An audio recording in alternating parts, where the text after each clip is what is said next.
하나님 말씀을 보겠습니다.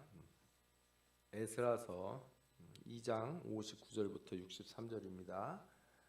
에스라서 2장 59절에서부터 63절입니다.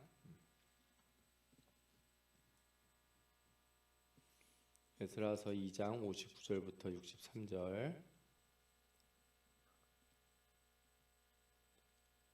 같이 읽겠습니다. 델멜라와 델하르사와 구룹과 앗단과 인멜에서 올라온 자가 있으나 그들의 조상의 가문과 선조가 이스라엘에 속하였는지 밝힐 수 없었더라. 그들이 들라야 자손과 도비야 자손과 느고다 자손이라 모두 652명이요 제사장 중에는 하바야 자손과 하코스 자손과 바르실레 자손이니 바르실레는 길르앗 사람 바르실레의 딸 중에 한 사람을 아내로 삼고 바르실레의 이름을 따른 자라. 이 사람들은 계보 중에서 자기 이름을 찾아도 얻지 못하였으므로 그들을 부정하게 여겨 제사장의 직분을 행하지 못하게 하고 방백이 그들에게 명령하여 우림과 둠빔을 가진 제사장이 일어나기 전에는 지성물을 먹지 말라 하였느니라. 아멘. 오늘은 에스라 느헤미야 강의 두 번째 시간 에스라 2장에 있는 말씀을 우리가 함께 나누도록 하겠습니다. 에스라서를 이제 이해하려면 이스라엘 백성이 이제 나라가 망해서 바벨론의 포로가 되었다가 이제 다시 돌아오게 된 것, 여기서부터 우리가 생각을 해야 됩니다. 그 중에 이제 이 세 번의 포로로 끌려가는 일이 있었는데 하나씩 좀 살펴볼 필요가 있습니다. 한 번에 망해서 한 번에 다 끌려간 게 아니고 세 차례 나눠서 갔다고 보시면 되겠어요. 1차 바벨론 포로는 BC 605년에 일어나는데 바벨론 느부갓네살 왕 2년 때 있었고 유다 왕 여호야김 3년에서 4년 사이에 있었다 이렇게 보시면 되겠어요. 요 일에 대해서는 이사야서에도 예언이 나오고 또 뭐 여러 가지 말씀의 내용들이 나오는데 특별히 우리가 요 부분에서 포로로 간 사람을 알 수가 있는데 그 사람이 누구냐 하면 다니엘이에요. 다니엘과 세 친구들 이 사람들이 이때 갔습니다. 뭐 왕족이나 귀족들 잡아갈 때도 아무래도 뭐 좀 그래도 지위가 높은 사람들을 데려가겠죠. 그냥 길거리에 있는 가난하고 거지 같은 사람들, 뭐 병든 사람들, 막 이런 사람들을 데려가는 게 아니고 이렇게 뭐라 그럴까요? 인질로 삼아도 좀 되는 사람들을 데려가지 않았나 싶어요. 그리고 이 특이 사항들을 보면 이제 성전 기구들 중 일부를 가져다가 바벨론 신당에 보관을 했다 하는 이야기들이 역대하고 다니엘서에도 나옵니다. 다니엘서 1장 1절부터 4절을 보면 이런 말씀들이 나오죠.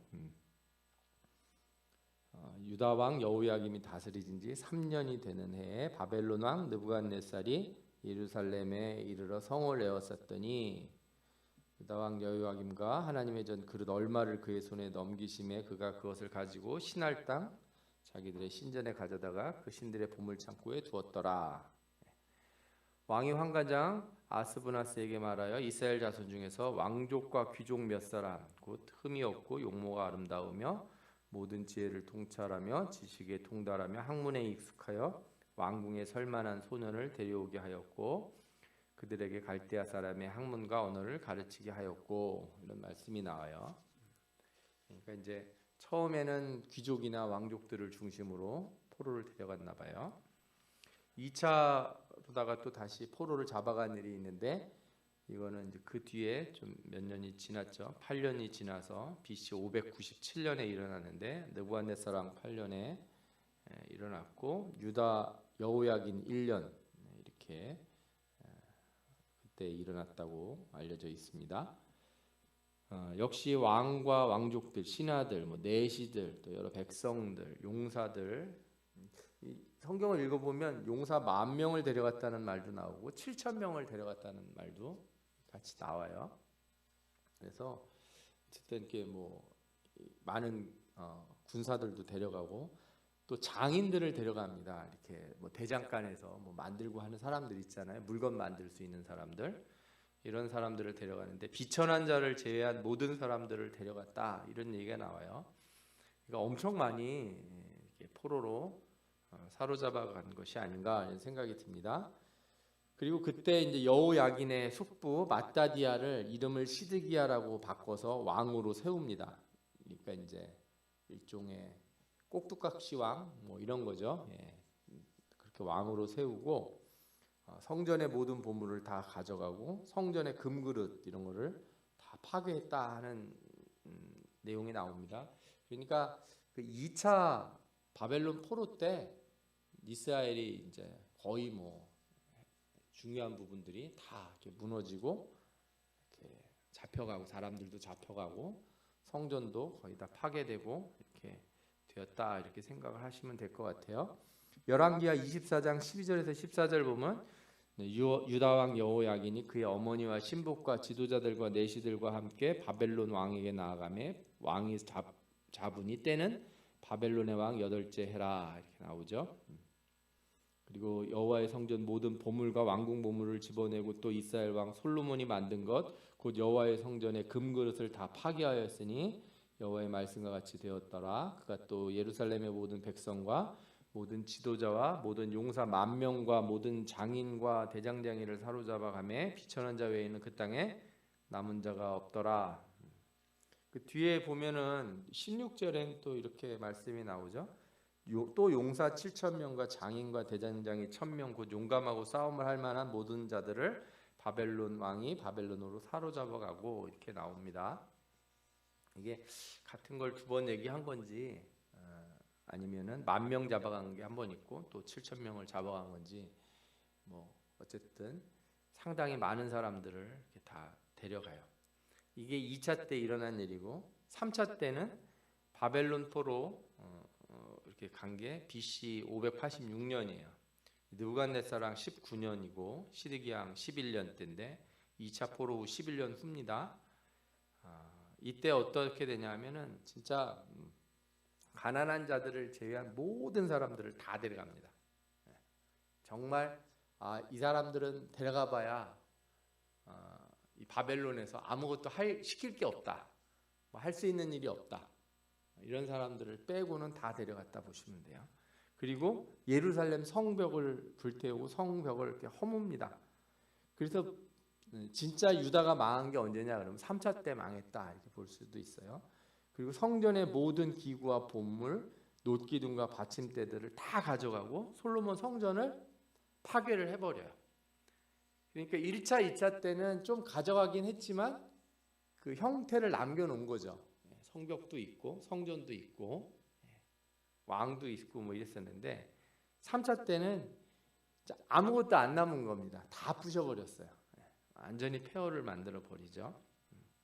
그게 열왕기하 25장에도 나오는데 바벨론 왕 느부갓네살의 19째 해 5월 7일에 바벨론 왕의 신복 12대장 느부사라단이 예루살렘에 이르러 여호와의 성전과 왕궁을 불사르고 예루살렘의 모든 집의 귀인의 집까지 불살랐으며 시위대장에 속한 갈대아 온 군대가 예루살렘 주의 성벽을 헐었으며 성중에 남아있는 백성과 바벨론 왕에게 항복한 자들과 무리 중에 남은 자는 시위대장 느부사라단이 모두 사로잡아가고 시위대장이 그 땅에 비천한 자를 남겨두어 포도원을 다스리는 자와 농부가 되게 하였더라. 그리고 이 성전도 다 부수고 가져갔다고 하는 내용들이 13절부터 또 16절에 이렇게 나와 있습니다. 이렇게 다 이제 잡혀가고 다 무너진 상태에서 포로 귀환이 일어나요. 그래서 1차 포로 귀환이 일어나는데 그게 우리가 이제 잘 아는 대로 스룹바벨과 예수아, 여호수아죠. 그래서 예수님 이름에 그 뭐라 그럴까요? 가장 유사한 이름을 구약에서 찾으면 여호수아를 들을 수가 있어요. 이름이 비슷한 뜻을 가지고 있고 발음도 비슷해요. 그리고 그때 귀환한 사람이 49,897명으로 나오는데 보면은 2장에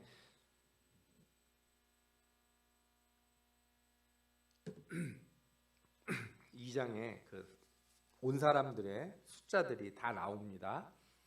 그래서 뭐 각 가문별로 몇 명이 왔는지, 그다음에 또 이 사람들이 또 어떤 사람들인지에 대해서 숫자가 나와요. 회중이 42,360명이고 노비가 7,337명이고 노래하는 남녀 그래서 200명 이렇게 정해져 있어요. 그러니까 이제 아마도 레위 지파 중에 가문인 것 같은데 여러 개 이렇게 좀 나눠져 있는데 뭐 이렇게 불분명한 사람도 있어요. 어느 도대체 이 사람들의 출신이 어딘지 족보가 어딘지 잘 모르는 사람들도 좀 있고 뭐 그렇게 이렇게 나눠질 수가 있습니다. 근데 이제 우리가 1차 포로 귀환을 하면서 생각해볼 몇 가지 이제 중요한 문제들이 있습니다. 첫 번째는 이제 70년이라고 하는 기간에 관련된 거예요. 우리가 다니엘서 9장 2절을 보면 그 통치 원년에 나 다니엘이 책을 통해 여호와께서 말씀으로 선지자 예레미야에게 알려주신 그 연수를 깨달았나니 곧 예루살렘의 황폐함이 70년 만에 그치리라 하신 것이니라, 이런 말씀이 나와요. 그래서 포로 생활이 딱 70년이 끝나고 되돌아온다고 이렇게 알고 있었던 거죠. 고레스가 BC 538년에 조서를 내려서 유대인들을 귀환하도록 허락을 하거든요. 그래서 1차 귀환을 하게 돼요. 그러면 계산을 해보면 첫 번째 포로 잡혀갔을 때가 BC 605년이었고 그 다음에 조서 내렸을 때가 538년이에요. 그래서 계산을 해보면 70년이 안 돼요. 이상하다 이렇게 생각하실 수가 있어요. 만약에 2차나 3차 포로를 고려하면 시간이 더 짧아져요. 그게 70년이 안 돼요. 뭔가 이렇게 뭐 빠져 있는 것 같아요. 뭐 계산이 안 맞지? 언제가 그러면은 기준으로 70년이라고 하는 건가, 이런 생각을 하게 됩니다. 게다가 이제 이 포로로 귀환 명령이 내려왔어도 다 온 것도 아니에요. 그리고 우리가 잘 생각해 보면 고레스가 귀환을 명령했을 때 내용을 잘 살펴보면 성전 건축을 위해서 오라고 그랬던 것을 알 수 있어요. 우리가 1장 2절을 한번 볼까요? 에스라서 1장 2절을 보시면 그 내용이 나옵니다. 1장 2절에 바사왕 고레스는 말하노니 하늘의 하나님 여호와께서 세상 모든 나라를 내게 주셨고 나에게 명령하사 유다 예루살렘의 성전을 건축하라 하셨나니. 그러니까 그냥 돌아가라가 아니에요. 가서 해야 되는 일이 있는 거예요. 그게 뭐냐면 성전 건축인 거죠. 그래서 이 바벨론 포로의 70년이라는 의미를 잘 생각해 보면 이게 성전 건축과 아주 깊은 관련이 있다는 걸 알게 됩니다. 1차 귀환 후 기초공사를 하게 되는데 그게 BC 534년에 이루어져요. 근데 그것만 하고 중단이 됩니다. 중단하고서 성전을 다시 재건을 안 하고 있어서 학계 선지자가 이제 촉구를 하죠. 너희들이 이렇게 많이 벌어도 전대에 구멍이 난 게 이유가 뭔지 아냐? 너희 집만 세우고 성전을 짓지 않았기 때문이다. 이렇게 해서 학계 선지자가 성전 재건을 다시 촉구합니다. 그래서 다시 공사를 재개해서 성전을 완공하게 되는데 그게 BC 516년에 완공이 돼요. 그래서 성전이 무너졌던 해, 그러니까 3차 포로 때 성전이 완전히 무너지잖아요. 그때가 BC 586년인데 그때부터 성전이 재건된 때 516년을 계산을 하면 딱 70년이 나옵니다. 그래서 이스라엘이 돌아오는 기간이 포로 기간 70년이 아니고 하나님이 정하신 70년이 아니라 성전이 무너졌다가 다시 세워지는 그 기간을 70년으로 산정할 수 있다는 거예요. 그러면 우리가 이제 좀 더 이 문제를 더 깊이 생각해 볼 수가 있겠죠. 성전이라고 하는 것이 하나님이 가장 중요하게 생각하는 어떤 큰 의미를 갖는다는 것은 이스라엘이라고 하는 게 혈통적 이스라엘이 아니라 성전에서 예배드리는 하나님을 섬기는 예배 공동체로서의 이스라엘이 참 이스라엘이라는 거예요.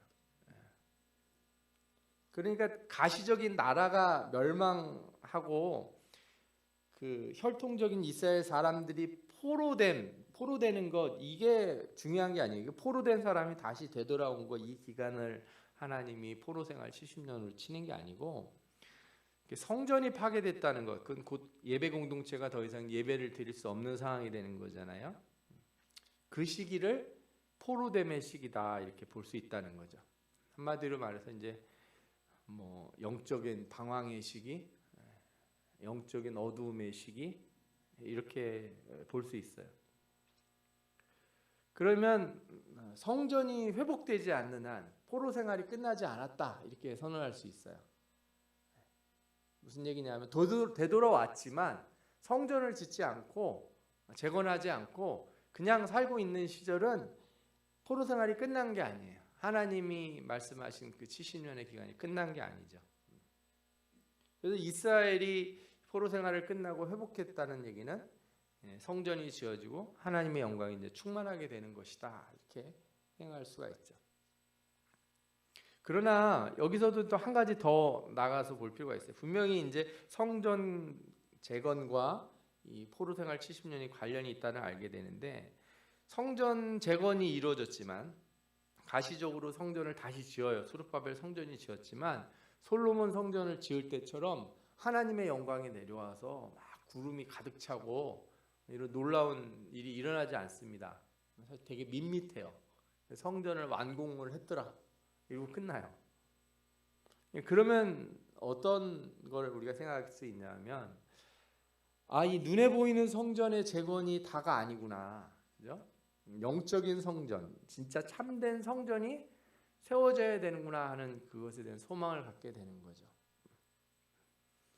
이 수르바벨 성전은 그래서 나중에 보면은 헤롯이 다시 증축을 해요. 다시 좀 뭐 꾸미고 그게 이제 헤롯이 정치적으로 유다인들한테 이렇게 지지를 좀 받으려고 했던 일 중에 하나이기도 해요. 그러나 예수님이 그 재건하고 있는 증축되고 있는 그 헤롯 성전에 대해서 뭐라 그러냐면 이거 무너뜨리면 내가 3일 만에 다시 세우겠다 이런 말씀을 하세요. 근데 그게 뭘 의미하는 거예요? 이 눈에 보이는 가시적인 성전이 진짜 성전이 아니고 예수님 자신이 성전이 될 것을 가리켜 말씀하신 거죠. 그게 요한복음 2장 21절에 나오는 것이에요. 예수는 성전된 자기 육체를 가리켜 말씀하신 것이라 이렇게 나옵니다. 그러니까 포로 생활의 끝, 우리가 온전히 하나님의 백성으로 회복되는 시점은 언젠가 이렇게 보면은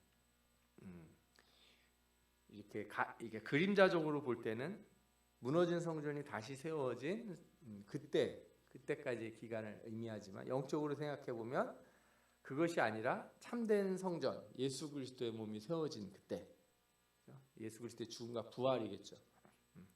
그때 참된 성전이 완성이 되는 거죠. 참된 성전이 완성되는 순간 어디서 예배를 드려야 되느냐 이런 질문이 이제 없어지는 거예요. 예배 드리는 자는 다 어떻게 나아가야 돼요? 영과 진리로 나갈지니라. 그죠? 더 나가서 우리가 예수 그리스도와 하나가 돼서 우리 자신이 뭐가 되는 때가 옵니까? 우리 자신이 성전이 되는 것. 그때가 바로 참된 성전이 이루어지는 때예요. 그러니까 성전은 눈에 보이는 나의 외적으로 지어지는 게 아니고 내 자신이 그 성전 안에 포함돼야 되는 거죠. 우리가 이 신약을 보면 이 교회에 대한 여러 말씀들이 나오잖아요. 교회는 그리스도의 몸이고 그리스도는 교회의 머리고 그리고 성도는 그리스도의 몸이요 지체입니다. 그러므로 예수 그리스도 안에서 예수 그리스도와 한 몸을 이루는 성도가 바로 교회가 되고 성전이 되는 거죠. 그러니까 우리가 예수 그리스도 한 몸을 이루고 그 몸의 지체로서 참된 성전을 이뤄가는 때가 곧 우리가 죄에서 포로 생활이 끝나는 때예요. 죄의 포로 생활 70년이 끝나는 때가 언제냐? 우리가 예수 그리스도와 한 몸이 되어 성전을 이뤄갈 때, 그때가 우리가 죄의 포로 생활이 끝내는 때다 이렇게 볼 수 있는 거죠. 여러분, 구약에서 이렇게 가르쳐 주는 게 참 많이 있습니다. 눈에 보이는 성전이 지어진 곳으로 성전이 세워지는 게 아니라 예수 그리스도의 몸, 그러니까 참된 그 영적인 성전이 이제 부활로서 세워지고 그 다음에 우리가 그 몸의 지체가 되는 과정을 통해서 우리도 성전으로 지어지면 그때 진짜 우리에게 하나님의 큰 은혜가 임하는 것이고 그 예전 솔로몬 성전에 영광이 임했던 것처럼 우리 가운데 하나님의 영광이 임하게 되는 것이죠. 여러분들의 삶에 놀라운 변화의 역사가 일어날 줄 믿습니다. 또 한 가지 이제 오늘 말씀에서 특별한 것을 보게 되는데 귀한 자들 가운데 좀 문제가 있는 사람들이 있었어요. 우리가 읽어보면 우리가 본문에서 그런 사람들을 찾을 수 있었죠. 이 사람들은 계보 중에서 자기 이름을 찾아도 얻지 못해서 그들을 부정하게 여겨서 제사장의 직분을 행하지 못하게 막은 사람들이 있어요. 이 사람들이 분명히 제사장에 속한 사람들 같다고는 하는데 도대체 어디에 속한 족보가 어딘지를 알 수가 없는 사람들이 온 거예요. 이런 사람들을 이렇게 제사장 직분을 못하도록 일시적으로 막은 일이 나와요. 레위인은 이제 레위인들이 다 대제사장이 되거나 제사장 역할을 하는 건 아니고 그 레위인 가문별로 다 하는 일이 좀 나눠지긴 하는데 레위인이 몇 명 정도 되냐면 가나안 정복 전쟁 시절 민수기에 보면은 2차로다가 인구 조사를 한 적이 있어요. 가나안 들어가기 전에 그때 전체 인구가 한 60만 3,550명이었어요. 그때 레위인이 한 2만 3천 명 정도 되는 걸로 이렇게 나옵니다. 그러면은 계산해 보면은 3.8% 정도 돼요. 비율이. 다윗 왕 때 인구 조사를 했을 때 유다 백성이 몇 명이었느냐? 50만 명이었어요. 유다 지파만. 전체도 아니고 저 이스라엘을 빼고 이스라엘은 한 80만 되고 나머지 지파들 유다 남유다에 있는 유다 지파들이 50만 명쯤 된다 이렇게 나오는데 이렇게 추산을 해보면 옛날에는 인구가 지금처럼 이렇게 급하게 안 늘었거든요. 그러니까 다윗 왕 때 인구 50만이면 그 위에 늘어도 100만, 200만 이렇게 되지는 않았어요. 저 숫자가 남자만 센 숫자니까 뭐 전체 인구 다 따지면은 유다 백성의 전체 인구 한 200만, 한 300만 된다 이렇게 볼 수도 있겠죠. 그 인구가 뭐 늘어봐야 얼마나 더 늘었겠습니까? 예전에는 그렇게 인구가 잘 느는 게 아니고 또 막판에는 전쟁이 많이 일어나서 사람도 많이 죽고 그랬을 테니까 인구가 그렇게 크게 늘지는 않았을 거예요. 근데 이제 그 사람들이 다 잡혀갔단 말이에요. 대부분 다 잡혀갔어요. 뭐 예루살렘 성에 있는 사람이 잡혀갈 정도면 다른 곳에 있는 사람들은 뭐 이미 다 잡혀간 거죠.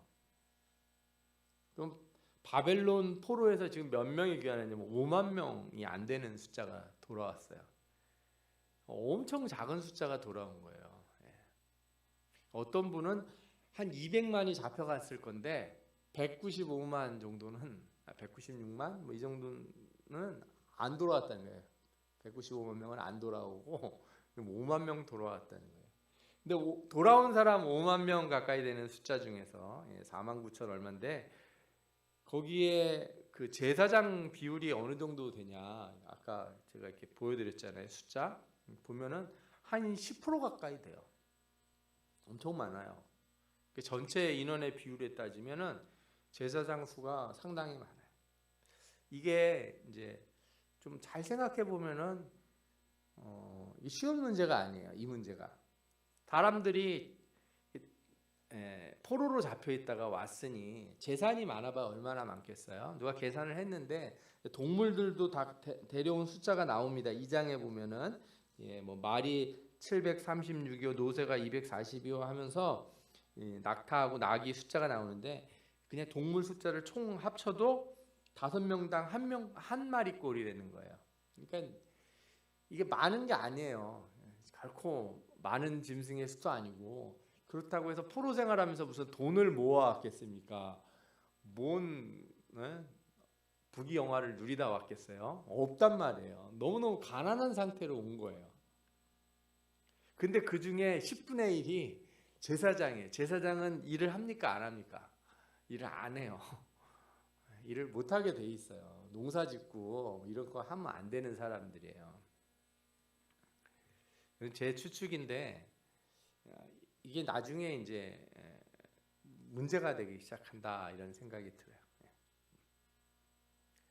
이 사람들은 음식을 이렇게 예물, 그러니까 소위 말해서 제사를 드린 음식이나 하나님께 드려진 걸 먹고 거기서 뭔가를 얻어야 되는 사람들인데, 이 사람들이 이렇게 숫자도 많은데다가 이 사람들은 다 가난하고 나라가 이렇게 무너져 있는 상태니까 이 제사장들이 역할을 하는 게 쉽지가 않았어요. 게다가 온 사람들 중에는 보니까 계보 중에 자기의 이름을 찾아도 얻지 못하고 이런 사람들이 있어요. 자기가 뭐 어디에 속한 사람인지도 모르는 거예요. 70년이 지났는데 자기 조상이 누군지도 다 까먹은 거죠. 우리는 어떤지 모르겠어요. 70년 정도 지나면 이게 기억이 날까 싶은 생각도 들어요. 어쩌면 나기도 하겠고 어떤 사람들은 안 나기도 하겠죠.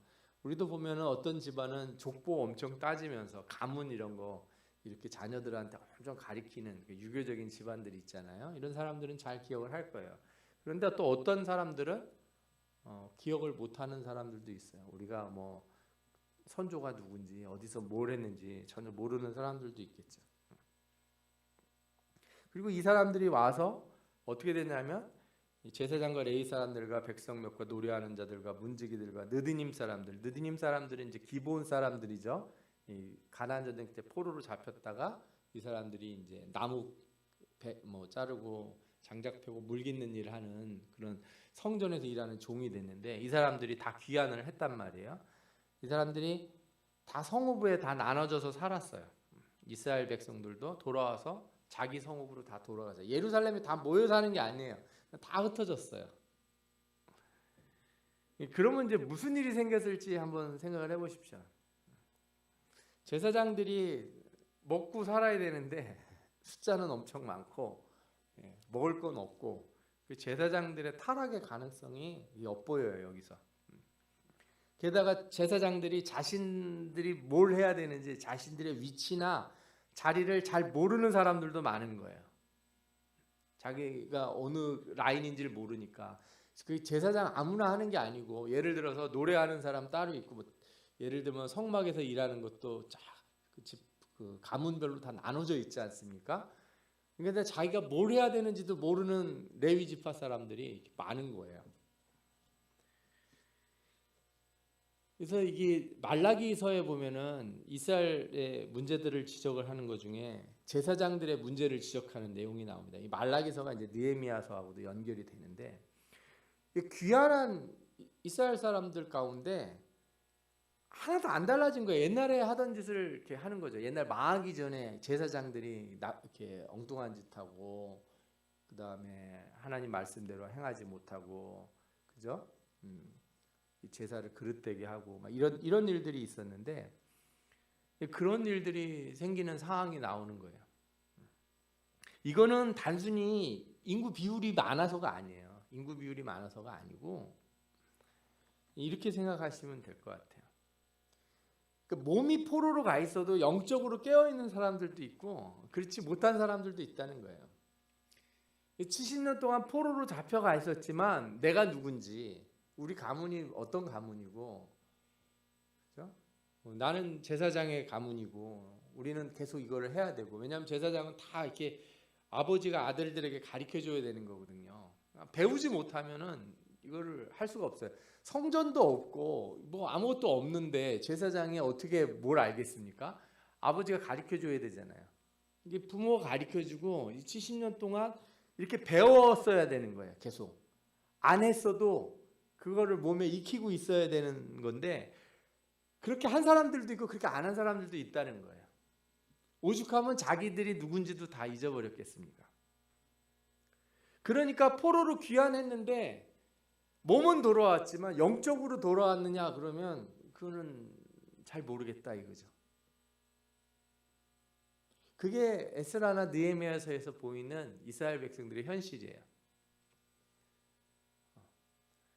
여러분, 우리나라도 그거 볼 수 있지 않습니까? 나라가 해방이 됐어요. 일본에서 해방이 됐어요. 그러면 해방되는 그 순간 딱 해서 우리나라, 한국이라는 나라, 그죠? 옛날에 이제 조선이었겠지. 우리나라가요, 이렇게 탁 회복이 되냐? 이게 전혀 아니라는 거예요. 우리는 자유를 얻었다고 말을 하는데 생각이 전부 어디 매여 있는 사람들이 있어요. 이 일본에 매여 있는 사람들이 있는 거죠. 우리나라는 힘이 없어, 망했어, 능력이 없어. 맞습니다. 36년 동안에도 그렇게 되는데 70년 동안에 이 생각이 팔려버린 사람들이 있는 거예요. 그냥 우리는 아무것도 아니야. 바벨론에 갔더니 뭐 나라가 어마어마하게 크잖아요. 세계에서 제일 큰 나라, 말하자면 그냥 조그만 어떤 동네에 있다가 잡혀가서 봤더니 어마어마하게 큰 데 가서 70년 동안 살다 온 거예요. 게다가 대가 바뀌었어요. 대가 바뀌어서 왔어. 그 몸은 돌아왔는데 영적으로 회복 안 된 사람들이 많은 거예요. 몸은 돌아왔지만 영적으로 예루살렘에 못 돌아온 사람도 있고 자신이 여전히 바벨론에 머물러 있는 사람들도 있는 거죠. 그래서 돌아온 사람 숫자가 작다는 게 저는 어떤 그런 의미를 가지고 있다고 생각을 해요. 왜 이스라엘 사람들은 다 돌아오지 않는가?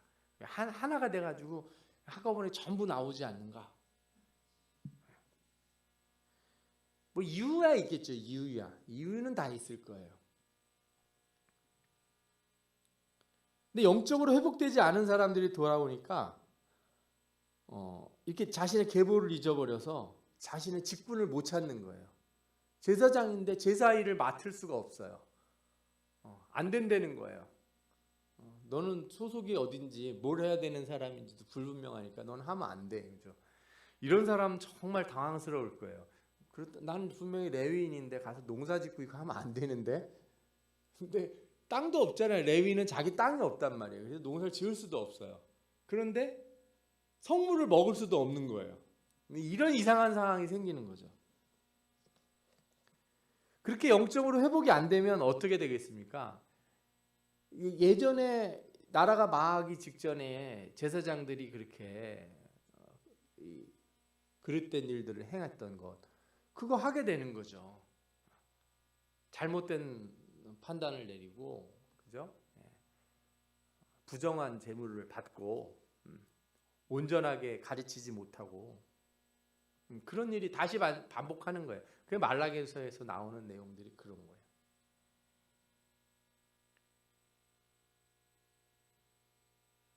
여러분들, 우리는 이제 회복, 예를 들어서 하나님이 만약에 우리가 이런 포로 상황이었다면 하나님 우리를 회복시켜 주옵소서 간절히 구하겠죠. 근데 그 70년 동안 그 간절함을 유지한 사람이 거의 없을 것 같아요. 부모 세대는 아마 간절히 바라다가 죽었을지 모르는데 그 다음 세대들은 그냥 바벨론에서 이렇게 먹고 살만하고 어쨌든 자리를 잡았고, 그죠?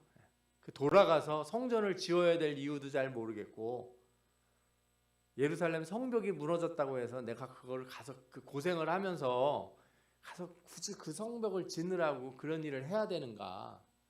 뭐 고레스 왕도 잘해주고 여러 민족들이 다 사이좋게 잘 사는 나라, 좋은 나라 아닌가? 뭐 이렇게 생각할 수도 있죠.